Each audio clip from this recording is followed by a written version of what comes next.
Hi leaders! Welcome to Science O'Clock with me, Miss Ogi Fira. For today, let's do an experiment at home.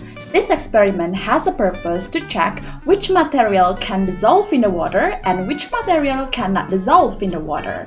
So first of all, you can open your Top Science workbook and find page 48 and also 49.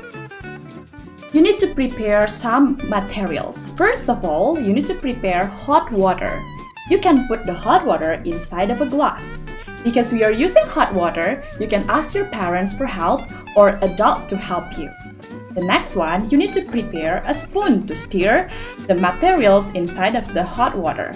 And then you need to prepare some materials such as flour, salt, sugar, coffee powder, pepper, chalk powder, detergent, and also sand. But don't worry, if you don't have all of that materials at home, you only can use the material that you have at home.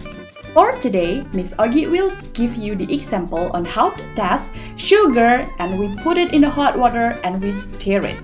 We need to know if sugar can be dissolved in the water or cannot dissolve in the water. Let's check it out!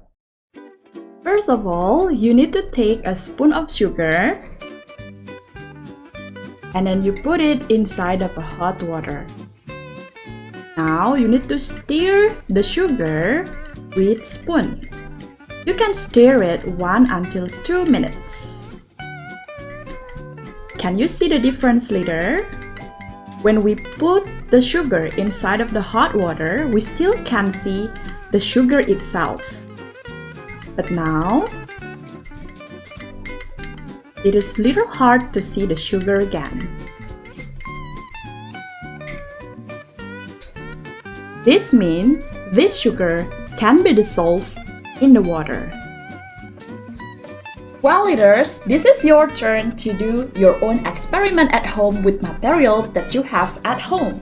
Don't forget to record the observation by putting a tick here in your Top Science workbook page 48 and 49.